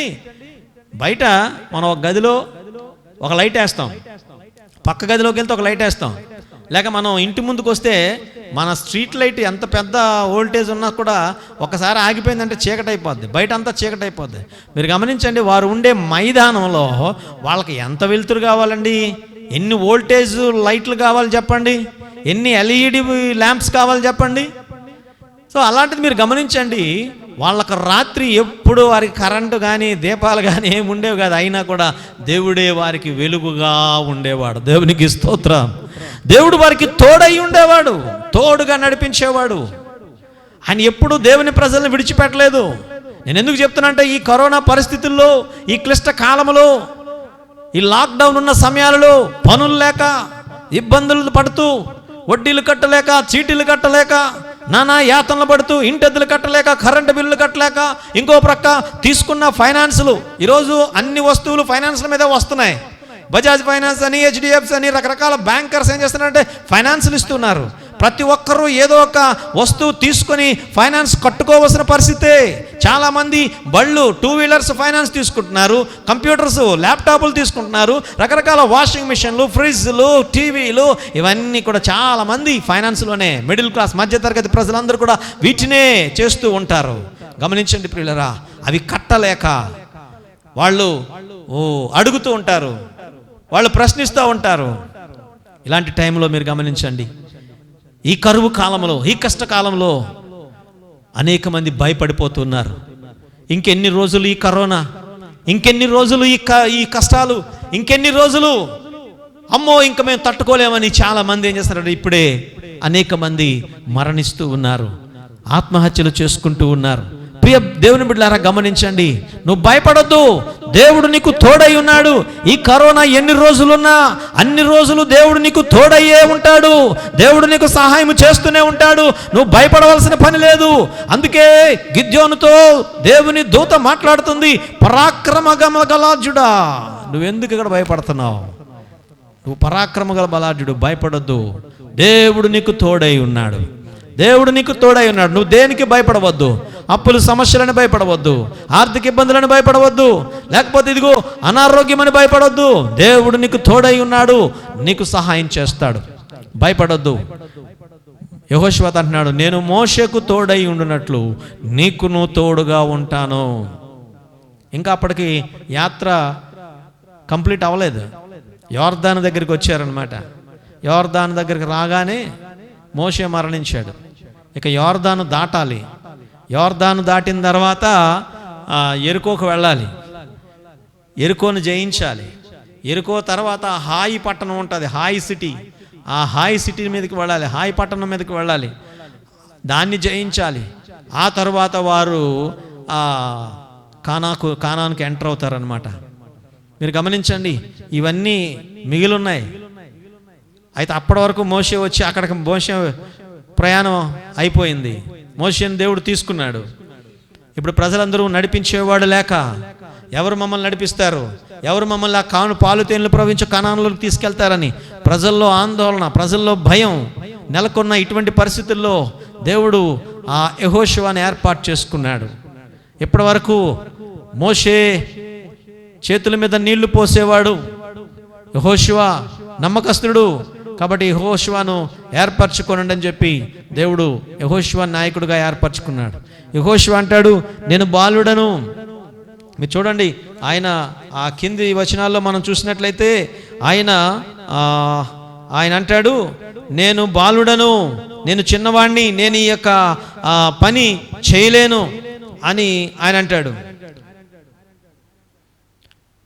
7వ వచనం, అయితే నీవు నిబ్బరము కలిగి జాగ్రత్త పడి బహుధైర్యముగా నుండి నా సేవకుడైన మోషే నీకు ఆజ్ఞాపించిన ధర్మశాస్త్రం అంతటి చొప్పున చేయవలను. నీవు నడుచు ప్రతి మార్గమున చక్కగా నీవు దాని నుండి కుడికి కానీ ఎడమకు కానీ తొలగకూడదు. ఈ ధర్మశాస్త్ర గ్రంథమును నీవు బోధింపక తప్పిపోకూడదు. దానిలో వ్రాయబడిన వాటన్నిటి ప్రకారము చేయుటకు నీవు జాగ్రత్త పడినట్లు దివారాత్రము దానిని ధ్యానించిన యెడల నీ మార్గములను వర్ధిల్ల చేసుకొని చక్కగా ప్రవర్తించెదవు. నేను నీకు ఆజ్ఞాపించి ఉన్నాను కదా, నిబ్బరము కలిగి ధైర్యముగా ఉండుము, దిగులు పడకము, జడియకము. నీవు నడుచు మార్గం అంతటిలో నీ దేవుడైన యెహోవా నీకు తోడై ఉండును. చూడండి, తోడై ఉండును. నీవు నడుచు మార్గం అంతటిలో నీ దేవుడైన యెహోవా నీకు తోడై ఉండును. దేవుడు తోడై ఉండే దేవుడండి. అప్పుడే కాదు, ఇప్పుడు కూడా దేవుడు మనకు తోడై ఉండే దేవుడు, ప్రతి ఆర్థిక ఇబ్బందిని తీర్చే దేవుడు. నేను ఈ మధ్యకాలంలో మొన్న ఒక 2 వారాల క్రిందట అనుకుంటాను, ఒక ఇంటికి ఓ పని మీద, అంటే వేరే పని మీద వెళుతూ వాళ్ళు నాకు జ్ఞాపకం వచ్చారు. ఒక కుటుంబం, మన సంఘానికి వచ్చే ఒక కుటుంబం. వాళ్ళు నాకు జ్ఞాపకం రాగానే, అయ్యో పాపం వాళ్ళు పనులు లేక చాలా ఇబ్బంది పడుతున్నారు, అసలు ఎలా ఉన్నారు ఏంటో, ఒక ఫోన్ కూడా రాలేదు వాళ్ళ దగ్గర నుంచి, ఏం చేస్తున్నారు, ఏం తింటున్నారు, ఎలా ఉంటున్నారు ఏంటో తెలియదు, ఒకసారి ఇదే దారిలో వెళ్తున్నాం, ఒకసారి వెళ్ళి చూసొద్దాం అని చెప్పి నేను పాస్టర్ గారితో అంటే సరేనండి అన్నది.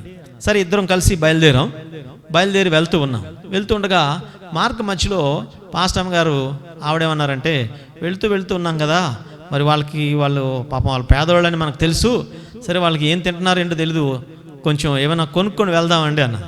సరే, ఏం కొంటావంటే కొంచెం రైస్ అవన్నీ కొందామని చెప్పేసి అప్పుడు వెంటనే కొంత రైస్ బ్యాగ్ కొన్నాం.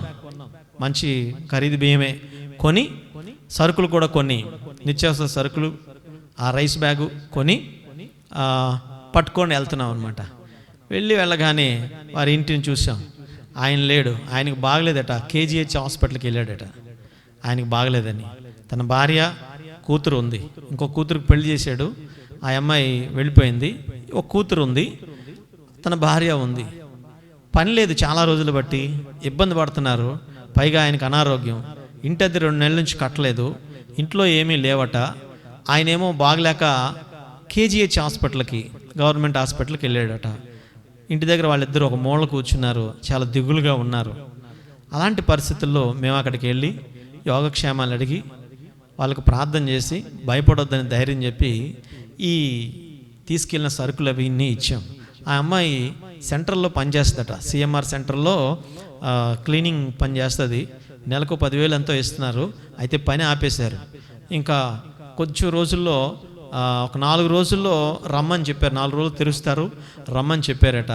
అయితే ఈ 4-5 రోజుల్లో మరి ఇప్పటివరకు ఏదో అలా ఇలా చేసుకుని తిన్నారు, కానీ ఒక్క ముందు రోజు నుంచి పస్తున్నారు. ఈ 4-5 రోజులు, ఈ వారం రోజులు ఎలా గడుస్తాయని చెప్పి, ఎలా గడవాలని చెప్పి వారు ఎవరిని అడగలేక, మొహమాట పడుతూ, సిగ్గుపడుతూ, ఏమండి వారిలో ఉన్న ఆ కరువుని ఎవరికి చెప్పుకోలేక అలాగే బాధపడుతూ ఉన్నారు. సరే, అలాంటి పరిస్థితుల్లో మేము వెళ్ళి ఆ సరుకులు అవి, ఆ బియ్యం అవన్నీ ఇచ్చేసి వాళ్ళకి ప్రార్థన చేసి వచ్చాం. తర్వాత 2 రోజులు పోయిన తర్వాత, అంటే మాకు ఆ విషయం తెలియదు. 2 రోజులు పోయిన తర్వాత నాకు ఆయన ఫోన్ చేశాడు. అయ్యా, మీరు వచ్చినప్పుడు నేను ఇంటి దగ్గర లేనండి, హాస్పిటల్కి వెళ్ళాను, నాకు బాగలేక. మీరు వచ్చి వెళ్ళారట, ఇదిగో నా భార్య చెప్పింది అని ఆయన ఫోన్ చేసి, పాస్టర్ గారు మా పరిస్థితి 2 రోజుల నుంచి చాలా దారుణంగా ఉంది. ఇంతవరకు ఏదో రకంగా అలా అలా అలా అలా నడుపుకొచ్చాం, కానీ 2 రోజుల నుంచి చాలా కష్టమైంది. నిన్నంతా మేమేమి తినలేదండి, మంచినీళ్ళు తాగే పడుకున్నాం, ప్రార్థన చేసుకుని మంచినీళ్ళు తాగే పడుకున్నాం. అమ్మాయికి అయితే 4 రోజుల్లో తెరుస్తారు. నాకు బంగారం కొట్టులో పనిచేస్తాను, అక్కడ ఆ షాపు తెరవటం లేదు, వాళ్ళు కూడా 4 రోజుల్లో తెరుస్తామన్నారు. అయితే ఈ వారం రోజులు ఎలా, ఇప్పటి వరకు ఎలాగోలా గడుపుకొచ్చాం, ఈ వారం రోజులు ఎలా ప్రభు అని చెప్పి మంచినీళ్ళు తాగి ప్రార్థన చేసుకున్నాం. అయితే దేవుడు ఎంత నమ్మదగిన వాడో చూడండి. మీ ద్వారా మాకు సహాయం చేశాడు, మీ ద్వారా మాకు సహాయం చేశాడు. మీరిచ్చే ఈ సరుకుల వలన వారం 10 రోజులు మాకు ఇబ్బంది లేకుండా తిన్నామండి అని చెప్పి ఆయన ఫోన్ చేశాడు. నేను ఎంత సంతోషించాను ప్రియులారా. గమనించండి, దిగులు పడుతూ ఉన్నాడు, భయపడుతున్నాడు. ఇక ఏం జరుగుతుంది, ఇంకేం చేద్దాం, ఆకలితో ఉందామా, దేవుని నామాన్ని అవమానం పరుద్దామా, లేకపోతే ఇంకేం చేద్దామా అని చెప్పి భయపడుతున్నాడు. అలాంటి భయపడుతున్న సమయంలో దేవుడు పంపించాడు. దేవుని బిడ్డలారా గమనించండి, మాకు తెలియదు అక్కడికి వెళ్ళమని దేవుడు చెప్తే నేను మామూలుగా వెళ్ళిపోదాం అనుకుంటాను ఉత్చేతులతో, కానీ పాస్టమ్ గారు ఉన్నారే, ఆమె ఏం చెప్పిందంటే అలా కాదండి, ఇవి పట్టుకొని వెళ్దామని చెప్పి ఆమె దగ్గర కిరాణా షాప్ దగ్గర కొనిపించి ఆమె దగ్గర నుండి తీసుకొచ్చింది. వాళ్ళ ఆవిడ చూసి చాలా సంతోషించింది, పాస్టమ్ గారిని చూసి పట్టుకుందనమాట. పాస్టమ్ గారికి కళ్ళు నీళ్ళు తరిగే, మళ్ళీ చేతులతో రాలేదు. నేనైతే నా దగ్గర డబ్బులు లేవు, కొంచెం ఉన్నాయి, ఒక 200 ఉంటే చేతిలో పెడదామని నేను నా దగ్గర ఉన్న 200 తీస్తూ ఉంటే ఆమె ఏం చేసిందో తెలుసా, 200 తీసుకొని ఆమె ఇంకో 500 తీసి మొత్తం డబ్బులు ఆవిడ చేతిలో పెట్టిందండి. వచ్చేస్తూ కారు ఎక్కేస్తూ మా కారు దాకా వచ్చారు వాళ్ళు. కారు దాకా వస్తే ఈ డబ్బులు అవి తీసి ఆమె చేతిలో పెట్టింది. నాకు చాలా సంతోషించాను, ఎందుకంటే ఈ రకంగా దేవుని పరిచర్యలో నాకే కాదు కానీ పాస్టమ్ గారి, నా భార్యకు కూడా దేవుడు ఇచ్చినటువంటి ఆ గొప్ప ఆధిక్యతను బట్టి దేవుని సంతోషిస్తూ ఉన్నాను. ఇప్పుడు వాళ్ళు ఎంతో ధైర్యపరచబడ్డారు, ఎంతో ఆనందించారు. గమనించండి, దేవుడు వారికి అలా సహాయం చేశాడు, అంతే. దేవుడు వారిని అలా తోడై ఉన్నాడు కనుక గమనించండి, దేవుడు మనకు తోడై ఉన్నాడు, దిగులు పడద్దు. వాళ్ళకి అలా అయితే దేవుడు నీకు ఇంకొక రూపంలో వేరే వేరే దారుల్లో నుండి దేవుడు నీకు సహాయం చేయబోతున్నాడు. నువ్వెన్నడూ భయపడొద్దు. ఈ కరోనా పరిస్థితుల్లో ఎలా ఏంటని చెప్పి దిగులు పడుతున్నావేమో, భయపడుతున్నావేమో, భయపడొద్దు సహోదరి సహోదరుడా, దిగులు చెందొద్దు. దేవుడు నీకు తోడుగా ఉన్నాడు, నిబ్బరం కలిగి ధైర్యంగా ఉండు. దేవుడు సన్నిధిలో వాక్యం చదువుతూ ప్రార్థన చేస్తూ ముందుకెళ్ళి ప్రభువు నిన్ను నడిపిస్తాడు. ఈ పరిస్థితులు ఎందుకు వచ్చాయో మనకు తెలియదు, ఎవరు ఎలాంటి దోషము చేశారో, లేక దేవుని ప్రజలే దేవుని దృష్టికి దోషులైపోయారో నాకు తెలియదు, కానీ ఆ కారణం చేత దేవుడు ఈ యొక్క ప్రపంచం మీదకి ఇలాంటి ఉగ్రత వచ్చిందేమో నాకు తెలియదు, కానీ గమనించండి దేవుని బిడ్డలారా, తిరిగి మన వలన దేశము దీవించబడాలి. తిరిగి మన వలన దేశంలో ఈ వ్యాధులన్నీ పోయి దేవుడు తిరిగి మరలా గొప్ప ఆశీర్వాదాలు దేశం మీదకి లేకపోతే ప్రపంచం మీదకి దేవుడు పంపించాలి. తిరిగి ఈ వ్యాధి సమూలముగా నాశనమైపోయి దేవుడు తిరిగి గొప్ప స్వస్థతను, గొప్ప ఆరోగ్యాన్ని ప్రజలకు ఇవ్వాలి. ప్రజలందరూ కూడా ఇప్పుడే భయభ్రాంతులైపోయి మరణాల చేత, ఈరోజు విశాఖపట్నంలో మనం చూసినట్లయితే 2000 కేసులు. భయంకరం అండి. స్టార్టింగ్లో మార్చి 22న లాక్డౌన్ పెట్టినప్పుడు విశాఖపట్నంలో చూస్తే ఒక కేసు అల్లిపురంలో వస్తే ప్రజలందరూ కంగారు పడిపోయి లాక్డౌన్తో ఎక్కడ కేసులు రాకుండా ఎంత బయటికి ఎవరు తిరగకుండా చేశారు. కానీ ఇప్పుడు గమనించండి, ప్రజలు విచ్చలవిడిగా తిరుగుతున్నారు. కేసులు విపరీతంగా పెరిగిపోతూ ఉన్నాయి. రోజుకు 100, 150 భయంకరంగా పెరిగిపోతూ ఉన్నాయి. ఎక్కడ చూసినా ఇవే భయం భయం భయం. అయితే దేవుని బిడ్డ, నీవైతే భయపడొద్దు, ప్రార్థన చేయి. ఒకవేళ నీలో ఏదైనా దోషం ఉండి, ప్రభువా నా దోషము వలన ఏదైనా దేశం మీదకి శ్రమ వచ్చిందేమో, నా పాపము వలన ఏమైనా శ్రమ వచ్చిందేమో అని నీ పాపాన్ని దేవుని దగ్గర ఒప్పుకొని, నీ దోషాన్ని దేవుని దగ్గర ఒప్పుకొని ప్రార్థన చేయి. ప్రభువా నా వలన దేశానికి ఎలాంటి ఉగ్రత రాకూడదు, నా వలన దేశం మీదకి ఎలాంటి విపత్తు రాకూడదు ప్రభువా, క్షమించు ప్రభువా అని ప్రార్థన చేయాలి. క్షమించు ప్రభువా అని ప్రాధేయపడాలి, కన్నీరు కార్చాలి, దుఃఖించాలి. దేవుని చిత్తమైతే ఉపవాసం ఉండి కూడా ప్రార్థన చేయాలి. దేవుని ప్రజలు ఉపవాసం ఉండి కూడా ప్రార్థన చేయాలి. ప్రతి సాయంకాలము చేతులెత్తి, ఈ మధ్య ఎవరో సహోదరట నేను చెప్పగా విన్నాను. ఆమె చెప్తుంది, పాస్టర్ గారు మీ సంఘస్థులకు అందరికీ చెప్పండి, ఎక్కడెక్కడ ఉన్న ప్రతిరోజు సాయంకాలము ఒక్క పావు గంట వాళ్ళు ఉంటున్న మేడ మీదకి వెళ్ళి చేతులెత్తి ప్రార్థన చేయమనండి. ఒక పావు గంట 15 నిమిషాలు 2 చేతులు ఆకాశం వైపు ఎత్తి, ప్రభువా ఈ కరోనా వ్యాధి నుంచి ఈ దేశాన్ని, ప్రపంచాన్ని రక్షించి ప్రభువా, ప్రజల మీద నుంచి ఈ యొక్క వ్యాధులన్నీ తొలగించి, మరణాలను తొలగించి ప్రభువా రక్షించి ప్రభువా అని ఒక 15 నిమిషాలు చేతులెత్తి ప్రార్థన చేయమనండి. ఏమో దేవుడు కనికరించి స్వస్థపరిచి, దేశాన్ని స్వస్థపరిచి తిరిగి మామూలు పరిస్థితులను ఇవ్వగలడేమో. మన వలన ఏదైనా దేశం మీదకి వచ్చిందేమో ప్రభు, దయచేసి మనమందరము ప్రార్థన చేద్దామండి అన్నారు. నిజమే ప్రియులారా, మన పాపములను మనం ఒప్పుకోవాలి, మన అపరాధం మనం ఒప్పుకోవాలి. మనం నీతిమంతులమని, మనం గొప్ప పరిశుద్ధులమని, గొప్పవారి మనం అనుకోవాల్సిన పని లేదు. ఏమండి, ఈరోజు పరిస్థితులు అలా ఉంటున్నాయి. కాబట్టి దేవుని ప్రజలు తమ పాపములను ఒప్పుకొని, తన అపరాధములను ఒప్పుకొని దేవుని వైపు చేతులెత్తి ప్రార్థన చేస్తే ప్రభు సహాయం చేస్తాడు. భయపడొద్దు, దేవుడు నీకు తోడుగా ఉన్నాడు. ఆయన నిన్ను ఎన్నడు విడువడు, ఎడబాయడు అన్నట్టు కదా. నిన్ను విడువను, ఎడబాయను, ముదిమి వచ్చు వరకు ఎత్తుకొని వాడను నేనే. ఎంత గొప్ప సంగతి. తల్లి మరిచినా నేను నిన్ను మరువను అన్నాడు. ఇంకో దగ్గర అంటాడు, చూడుము నా అరచేతిలో నేను నిన్ను చెక్కున్నాను. యెషయా గ్రంథం 49వ అధ్యాయం 15వ వచనం అంటాడు, నా అరచేతిలో నేను నీకు చెక్కున్నాను. అక్కడ అంటాడు, మెట్టలు తత్తరిల్లినను, పర్వతములు తొలగినను, మెట్టలు తత్తరిల్లినను, నా కృప నిన్ను విడిచిపోదు. దేవుని బిడ్డలారా గమనించండి, దేవుడు తోడుగా ఉండే దేవుడు, సహాయం చేసే దేవుడు, ఆదుకునే దేవుడు, ఆదరించే దేవుడు, ప్రేమించే దేవుడు, గొప్ప దేవుడు ఆయన. కనుక ఇలాంటి పరిస్థితుల్లో దిగులు పడొద్దు, అధైర్యపడొద్దు, ఏం జరుగుతుందో అని, ఏమైపోద్దు అని కంగారు పడొద్దు, నీ అంతటి నువ్వేమీ చేసుకోవద్దు. ధైర్యం తెచ్చుకో, దేవుడు నీకు తోడుగా ఉన్నాడు. అలాంటి కష్టకాలంలో దేవుడు గిద్యోనుకు తోడుగా ఉన్నాడు. మరలా మిద్యోనీయులని ఆ దేశం మీద నుంచి త్రోలివేయటానికి దేవుడు ఒక బలమైన సాధనంగా గిద్యోనుని దేవుడు వాడుకున్నాడు. మరలా దేశంలో మునుపటి పరిస్థితులు వచ్చేలాగన దేవుడు మరలా చేశాడు.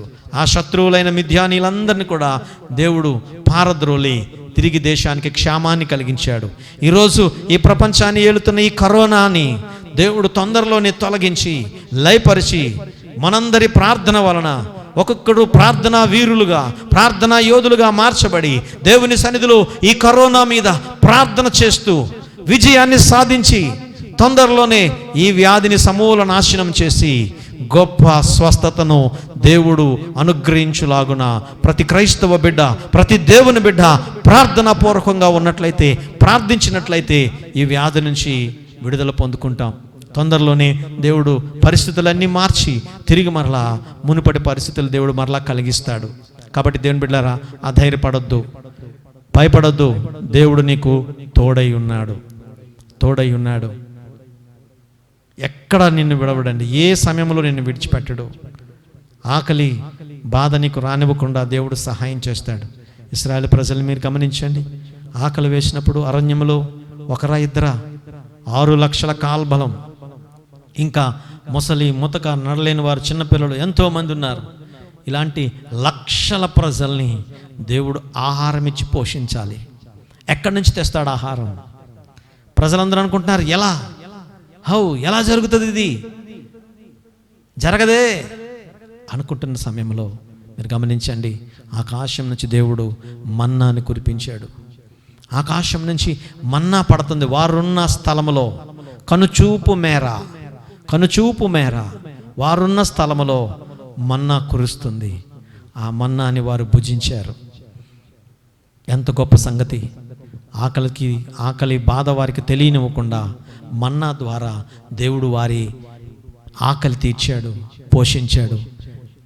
ఈ కరువు కాలంలో ప్రియ సహోదరి, దేవుడు నీకు సహాయం చేస్తాడు. ఏ రూపంలో చేస్తాడో నీకు తెలియదు, కానీ ఆయన తప్పక నీకు సహాయం చేస్తాడు. నిన్ను విడువడు, నిన్ను ఎడబాయడు. ఏ రూపంలో వస్తాడో, ఎవరి ద్వారా ఇస్తాడో, ఎలా వస్తాయో తెలియదు, కానీ తప్పనిసరిగా దేవుడు సహాయం చేస్తాడు. మరలా నిన్ను ఆదుకుంటాడు, ఆదరిస్తాడు. అయితే మనమైతే దేవుని వైపు తిరగాలి.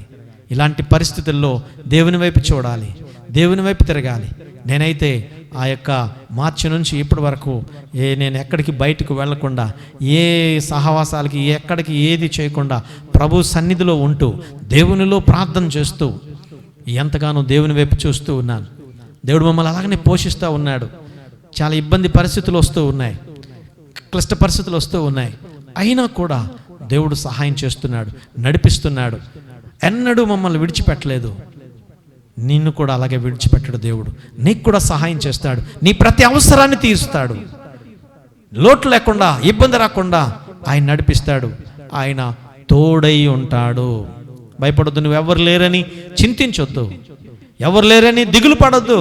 నన్ను ఆదుకునేవారు లేరు, నాకు సహాయం చేసేవారు లేరు, నాకు అప్పిచ్చేవారు లేరు, నన్ను పోషించేవారు లేరని భయపడుతున్నామేమో. అధైర్యపడొద్దు, భయపడొద్దు. దేవుడు నీకు తోడై ఉన్నాడు. మనుషులు ఎవరు తోడు లేకపోయినా దేవుడు నీకు తోడై ఉన్నాడు. మనుషులందరూ నిన్ను విడిచిపెట్టినా దేవుడు నిన్ను విడిచిపెట్టడు. ఆయన నిన్ను నడిపిస్తాడు, ఆయన నీకు సహాయం చేస్తాడు. కనుక ధైర్యం తెచ్చుకో. ఈ ఉదయకాల సమయంలో ధైర్యం తెచ్చుకో, భయపడొద్దు, నిబ్బరమ కలిగి ముందుకెళ్ళు. ఎలాంటి పరిస్థితులైనా సరే దేవుడు నీకు తోడై ఉన్నాడు, నిన్ను విడిచిపెట్టడు. ఆయన ఎప్పుడు ఆయన నీతోనే ఉంటాడు. ఎన్నడూ ఆయన నీతోనే నడుస్తాడు, నీ వెంటే ఉంటాడు. ఆయన నిన్ను విడిచిపెట్టే దేవుడు కాదు. కష్టాల్లో, బాధల్లో, శ్రమల్లో, శోధనలో ఎప్పుడు విడిచిపెట్టాడు. కాబట్టి ఈ ఉదయకాల సమయంలో ఆయన వైపు తిరుగు, ఆయన వైపు చూడు, ధైర్యం తెచ్చుకో. దేవుడు నీకు తోడై ఉండి నిన్ను నడిపిస్తాడు. ధైర్యంగా ముందుకెళ్దాం. దేవుడి కొద్ది వాక్యాన్ని తన వెనుకల్లో దీవించును గాక. ప్రార్థన చేసుకుందాం. తలలు వంచండి, ప్రార్థన చేసుకుందాం. Praise the lord. హల్లెలూయా. స్తోత్రం, స్తోత్రం, స్తోత్రం. మహాపరిశుద్ధుడా, నీకు వందనాలు, వందనాలు, వందనాలు నాయన. ఇదిగో తండ్రి, ఉదయకాలం నీవు ఇచ్చిన వాక్యాన్ని బట్టి నీకు వందనాలు. ఇదిగో గిద్యోనుకు తోడై ఉన్నానని నడిపించావు, యెహోషువకు తోడై ఉన్నాను, మోషేకు తోడై ఉన్నట్లు యెహోషువకు తోడై ఉన్నావు. బైబిల్ గ్రంథంలో అనేకమైన భక్తులకు నువ్వు తోడుగా ఉండి నడిపించావు. దావీదుకు తోడుగా ఉండి నడిపించావు ప్రభువా. ఇదిగో అనేకమైన భక్తులకు తోడుగా ఉండి నడిపించావు ప్రభువా. అలాగే ఈరోజు కూడా మాకు తోడై ఉండి నడిపించండి.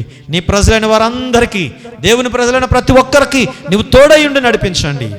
ఎవరు ఇబ్బందుల్లో, ఎవరు సమస్యల్లో, ఎవరు అనారోగ్యం పాలు కాకుండా, ఎవరు ఈ కరోనా వ్యాధి బారిన పడకుండా ప్రభా ప్రతి దేవుని బిడ్డను రక్షించండి ప్రభా. ప్రతి ఒక్కరిని కూడా నాయన మీరు కాపాడండి ప్రభా. ఈ వ్యాధిని తొందరలోనే సమూల నాశనం చేయండి ప్రభా. మా దేశం మీద లేకుండా, మా ప్రపంచం మీదకి లేకుండా ప్రభువా, ఇదిగో దేశానికి గొప్ప స్వస్థతను అనుగ్రహించండి. తిరిగి మరలా మామూలు పరిస్థితులు కల్పించండి ప్రభువా. ఆర్థిక వ్యవస్థ చాలా పడిపోయి ప్రభా, పనులు లేక ఇబ్బందులు పడుతున్నారు ప్రభా. సరైన ఆయా తిండి లేక చాలామంది బాధపడుతున్నారు ప్రభా. సంపాదన లేక ఇబ్బందులు అనుభవిస్తున్నారు ప్రభా. ఇంటద్దులు కట్టలేక, కరెంటు బిల్లులు కట్టలేక, ఆయా అప్పులు తీర్చలేక, వడ్డీలు కట్టలేక, చీటీలు కట్టలేక ఎంతెంతో సతమతమైపోతున్నారు ప్రజలు ప్రభువా. దయచేసి అయా దయచేసి మీరు చూడండి నాయన, దయచేసి మీ కనుదృష్టి నిలపండి నాయన. ఒకవేళ ఇదిగో నీ ప్రజలు దోషులైతే, ఇదిగో ఇశ్రాయేలీయులు దోషులైనందునే వారి మీదకి ఈ యొక్క ఉగ్రత రప్పించావు. ఒకవేళ మేము చేసిన దోషాలు ప్రభువా, లేక మా పితరులు చేసిన దోషాలు ప్రభువా, లేక ఇదిగో దేవుని ప్రజలు, మా బంధువులు, మా స్నేహితులు, మా రక్త సంబంధులు, మా తోటి మిత్రులు చేసిన పాపముల వలన ఒకవేళ ఇదిగో తండ్రి ఈ విపత్తు వచ్చిందేమో, దయచేసి క్షమించండి ప్రభువా, వేడుకుంటున్నాం ప్రభువా. కనికరించండి నాయన, కరుణ చూపించండి ప్రభువా, కటాక్షము చూపించండి అయ్యా. తొందరలోనే ఈ వ్యాధిని తొలగించండి అయ్యా. తిరిగి పరిస్థితులన్నీ మామూలుగా నాయన వచ్చేటట్టు మీరు చేయండి అయ్యా.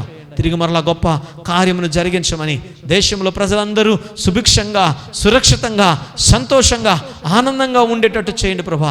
ప్రతి ప్రజలను కూడా మీరు దీవించండి ప్రభా. అయ్యా ప్రతి ఒక్కరిని ప్రభా తిరిగి నాయన అందరూ నాయన మామూలు పరిస్థితుల్లోనికి వచ్చేటట్టు మీరు చేయండి ప్రభా. ఎన్నో కుటుంబాలు ప్రభా, ఎంతోమంది పిల్లలు ప్రభా నన్ను ఇదిగో తండ్రి ఆకలితో అల్లాడిపోతున్నారు ప్రభా, ఇబ్బందులు పడుతున్నారు ప్రభా. దయచేసి వాళ్ళందరినీ ఒక్కమారి మీరు జ్ఞాపకం చేసుకోండి. తిరిగి మరలా నాయనా మామూలు పరిస్థితులు కల్పించండి, ఈ వ్యాధిని లయపరచండి, సమూల నాశనం చేయండి. ఎక్కడ ఈ వ్యాధి మరలా రాకుండా గొప్ప స్వస్థతను మీరు అనుగ్రహించండి ప్రభువా. సహాయం చేయండి. ఈ వాక్యం విన్న ప్రతి ఒక్కరిని మీరు దర్శించండి. వాక్యం విన్న వారందరికీ ధైర్యాన్ని కలిగించండి ప్రభువా. నిజమే, వాళ్ళకు తోడై ఉన్న దేవుడు ఈరోజు నాకును తోడై ఉన్నాడు, నన్నును నడిపిస్తున్నాడని ప్రభువా. నీ బిడ్డలు ధైర్యం తెచ్చుకొని వాక్యమైన ప్రతి ఒక్కరూ ధైర్యంతో ముందుకెళ్ళాలి ప్రభువా, నిబ్బరం కలిగి ముందుకెళ్ళాలి ప్రభువా. కుడికి ఎడమకి తొట్టిల్లకుండా తొలగిపోకుండా ధైర్యంగా యెహోషువలాగా ముందుకు వెళ్ళేటట్టు చేయండి. గిద్యోనులాగా తిరిగి మరలానైనా బలవంతులై ముందుకు వెళ్ళటానికి ప్రభువా వారిని ప్రేరేపించండి ప్రభువా. సహాయం చేయండి. వాక్యమైన ప్రతి ఒక్కరిని మీరు దీవించమని, వాక్యం ద్వారా ప్రతి వారిని మీరు ఆశీర్వదించమని, ఈ కార్యక్రమం చూస్తున్న వారందరూ ఏ సమస్యలో ఉన్నారో నాకు తెలియదు కానీ వారి సమస్యలన్నీ రూపుమాపి ప్రతి ఒక్కరిని మీరు ఆశీర్వదించండి. అనారోగ్యంగా ఉన్నవారిని స్వస్థపరచండి. వ్యాధుల్లో బాధల్లో ఉన్నవారిని ప్రభువా తిరిగి నాయన ఆరోగ్యవంతులుగా మీరు చేయండి ప్రభువా. ఇబ్బందుల్లో సమస్యలో ఉన్నవారిని వారి ఇబ్బందులు తొలగించి, వారి సమస్యలు తొలగించి ప్రతి ఒక్కరిని మీరు ఆశీర్వదించి సంతోషంగా ఉండటానికి సహాయం చేయమని, వాక్యాన్ని చూస్తున్న ప్రతి ఒక్కరిని మీరు ఆశీర్వదించమని. ఇదిగో తండ్రి మా సంఘ బిడ్డలు ఏ ప్రాంతాల నుంచి ఉన్నారో, ఏ ప్రదేశాల నుంచి వాక్యాన్ని వింటున్నారో చూస్తున్నారో వాళ్ళందరినీ కూడా మీరు దీవించి ఆశీర్వదించమని, మీరే సకల మహిమ ఘనత ప్రభావాలు పొందమని, అల్పుడు నా యోగిన ప్రభా నన్ను నా కుటుంబాన్ని చేతికి అప్పగించుకుంటున్నాను ప్రభా. ఇలాంటి పరిస్థితుల్లో ప్రభా మేము కూడా కుడికి ఎడమకు తొట్టిల్లు పోకుండా ప్రభా మమ్మల్ని ధైర్యపరచండి, ముందుకు నడిపించండి, గొప్ప సహాయం చేయమని, మీరే సకల మహిమ ఘనతా ప్రభావాలు పొందమని మా ప్రభువును రక్షకుడైన యేసుక్రీస్తు పరిశుద్ధ నామములో ప్రార్థన చేస్తున్నాను పరమ తండ్రి, ఆమేన్. ఆశీర్వాద ప్రార్థన. తొట్టిల్లకుండా మనల్ని కాపాడుటకును, ఆయన నిత్య మహిమ ఎదుట మనల్ని నిర్దోషులుగా నిలబెట్టుటకును ఇప్పుడు మన పరమ తండ్రి అయిన దేవుని ప్రేమ, ఆయన ప్రియకుమారుడును మన రక్షకుడైన యేసుక్రీస్తు కృప, ఆదరణకర్త అయిన పరిశుద్ధాత్మని యొక్క అన్యోన్య సహవాసము సన్నిధి కూడిన మనందరకును ఇప్పుడు ఎల్లప్పుడూ సదాకాలము తోడై నడిపించును గాక. Amen, amen, amen. Praise the lord. గమనించండి, ఈ కార్యక్రమాలు మరలా మీరు చూడాలంటే ముందు మీరు మన ఛానల్ని సబ్స్క్రైబ్ చేసుకోవాలి. కాబట్టి సబ్స్క్రైబ్ అవ్వండి ముందు, తర్వాత లైక్ చేయండి, కామెంట్ కూడా చేయండి. వాక్యం చూసినప్పుడు చూసిన తర్వాత మీకు ఈ వాక్యం ఎలా ఉందో, ఏ విధంగా ఉందో అనేది కామెంట్ రూపంలో తెలియచేయండి. ఎందుకంటే మీరు ఇచ్చే కామెంట్ ద్వారా మేము ఇంకా మంచిగా వాక్యం ప్రిపేర్ అవ్వటానికి, వాక్యంలో ప్రభువుని అడగటానికి, ప్రార్థించడానికి, ఎందుకంటే దేవుని అభిషేకం ద్వారా వాక్యం చెప్పగలగాలి. కాబట్టి ఆ వాక్యాన్ని, ఇంకా మంచి వాక్యాన్ని అందించడానికి ప్రిపేర్ అవుతూ ఉంటాం. కాబట్టి కామెంట్ చేయండి. అలాగే అక్కడ బెల్ సింబల్ ఉంటుంది, దాన్ని ట్యాప్ చేయండి. తర్వాత ఇంకో విషయం అంటే మీ బంధువులకి, స్నేహితులకి ఈ వాక్యాన్ని షేర్ చేయండి. కొంతమంది ఉంటారు కదా, మీ ఫోన్ నెంబర్లో చాలా వాట్సాప్ నెంబర్లు ఉంటాయి, వాటికి మీరు షేర్ చేయండి, వాళ్ళకి వాక్యాన్ని అందించండి. ఆ వాక్యం ద్వారా వాళ్ళు కూడా దీవించబడతారు, వాళ్ళు కూడా ఆదరించబడతారు, వాళ్ళు కూడా ధైర్యపరచబడతారు. కాబట్టి వాళ్ళకు కూడా పరిచయం చేయండి వాక్యాన్ని. అలా మీరు చేసినట్లయితే సంతోషం, ఎందుకంటే దేవుడు వాక్యం ద్వారా వాళ్ళు కూడా దీవించబడతారు. కాబట్టి ఈ విషయాన్ని మర్చిపోకండి. లైక్ చేయండి, షేర్ చేయండి, సబ్స్క్రైబ్ చేసుకోండి, అలాగే బెల్ సింబల్ని ట్యాప్ చేయండి. God bless you. దేవుడు మిమ్మల్ని దీవించుగాక. అర్హతే లేని నన్ను ప్రేమించినావు, జీవింతు ఇలలో నీ కోసమే సాక్షార్థమై, ఆనందం నీలోనే, ఆధారం నీవేగా, ఆశ్రయం నీలోనే నా యేసయ్యా. స్తోత్రార్హుడా